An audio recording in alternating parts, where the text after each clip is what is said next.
Hi, I'm Mike Galsworthy, Programme Director of Scientists for EU. I'm sorry I can't be in Bournemouth today, but what I'd like to do in this 10-minute video is to give the talk that I would have given had I been able to be there. And I'll give the talk in three parts. So firstly, introducing who we are at Scientists for EU.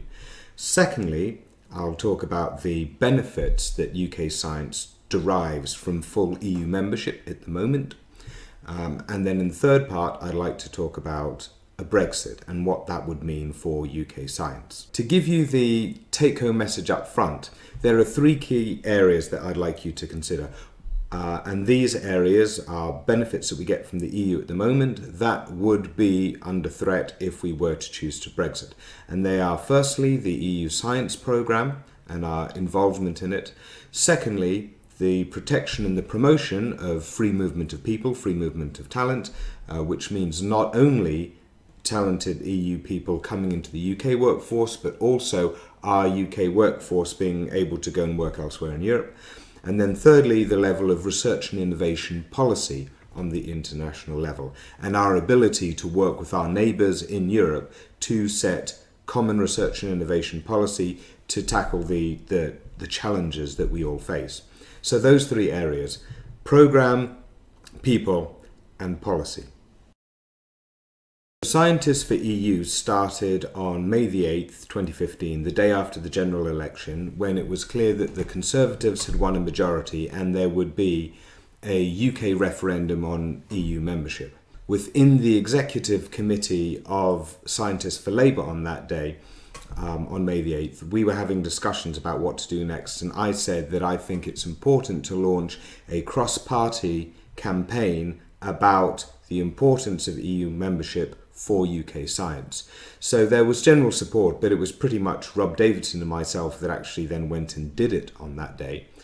And so we set up the Facebook page, which started taking off immediately. That was on the Friday. So by the end of the weekend, we had thousands of followers on Facebook and Twitter and had already had a fair amount of media interest. And most importantly, we were contacted by the science correspondent of the Times, who asked us to write a letter to the editor of the Times and also bring in some big names in order to make it more important. So essentially, that then established that we were not just a grassroots campaign, but we were also connected with senior recognisable figures in the science policy landscape. So from that position, we then sought to connect with other pro-EU campaigns like European Movement, British Influence, Business for New Europe, and of course Universities UK that we work closely with.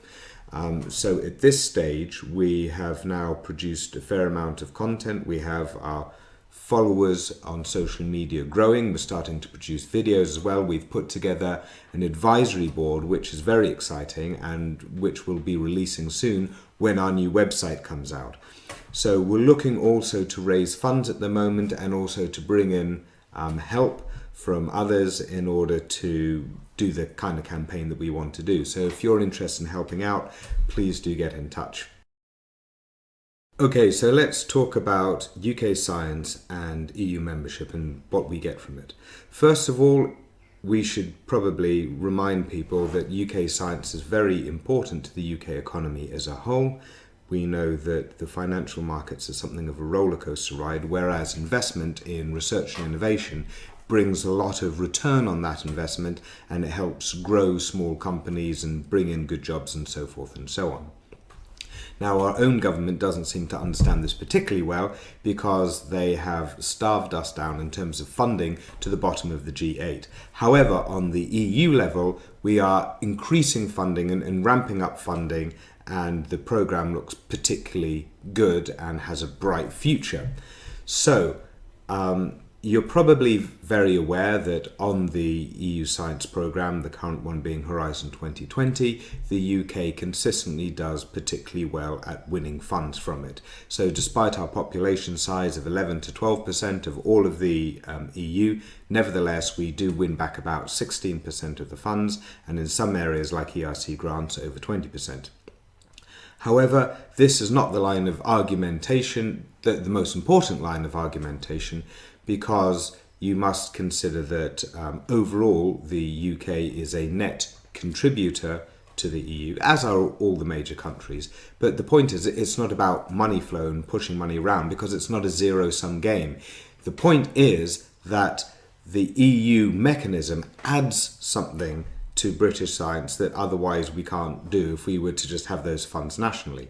So the EU pot of money is derived from contributions from all these different countries, which means that on the EU level, we have the prestigious ERC grants, which are now a global brand. We have funding for mobility, like the Mary Curie grants, but most importantly of all, we have the right kind of structure to fund those multinational projects. So if I have a UK lab and I want to work with a Swedish lab, Spanish lab, a Czech company, we can all just band together and apply for an EU grant. Simple. Now imagine if there were no common pot and us four entities wanted to work together, who would fund it? It wouldn't be the UK government or the Swedish government, because they wouldn't want to fund a project in which their national representation was only a small part.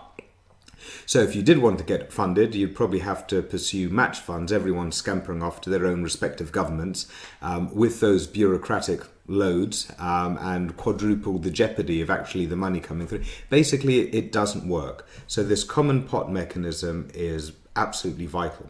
Now, the other benefits that we get from being members of the EU are the protection and the promotion of circulation of talent.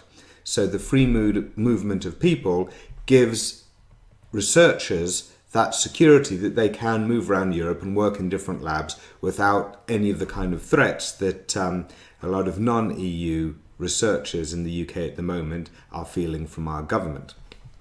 Also, there's the policy level, as I mentioned before, and that is, it's very important that we have this common forum through, the Commission and the Council and the Parliament, where we can set common policy together around research and innovation, whether that be climate change or energy or data and privacy. So those are the main benefits that we derive at the moment. It is that multinational outlook and capacity, but also the circulation of the workforce. Okay, and finally, let's talk about a Brexit and what that means for UK science. The first thing that we need to deal with is a claim, a Eurosceptic claim at the moment, that a Brexit would make no change in our relationship with the EU science programme, because there are other countries outside the EU that buy into the EU science programme. Therefore, if we were to leave, we could just do the same. This is a misunderstanding, because buying into the EU science programme would not be an automatic entitlement for the UK. It's something that needs to be negotiated, and there are various stumbling blocks to our full entry on such a programme. The most important one being immigration. Now, in February 2014, the Swiss, that usually buy into the science programme, had a referendum on immigration, and they decided by a tiny margin that they wanted quotas on immigration. This put them in difficult water with their bilateral agreements with the EU, and it meant on Horizon 2020 they couldn't have full access. There were parts that rest on free movement of people, where it was decided that Swiss could only have partial access to that. Now, if we were to vote for a Brexit, bear in mind that a lot of the driving force behind that vote centres on EU immigration. Well, then if we were to follow it up with any laws about that kind of immigration and putting quotas on, we'd be in the same circumstance of the Swiss. And it was very tough for them, because they had to spend a lot of money nationally replicating schemes that otherwise they would derive from their relationship with the EU. So we've done the programme, now let's do people. I have been told by various EU nationals in the UK science workforce that were there to be a Brexit, then that would very probably make the UK a less attractive place to come and do science. And then thirdly, in terms of policy, if we're outside the EU, we are certainly outside the EU's decision-making circle in terms of research and innovation policy. So that's my time up, but let me give you the brief summary, and that is that we currently benefit from EU membership on 3 key levels. One is our ability to participate in the EU science programme, and that allows us to do things that otherwise would find very hard to do, such as the multinational collaborations. Secondly, there's the protection and promotion of free movement of talent, which is vital for our workforce. And thirdly, there is the level of the policy, which means that we have the right structure at the moment in order to collaborate with our neighbour countries to set research and innovation policy that is beneficial to all of us. And all 3 of those would be at risk were we to vote to Brexit.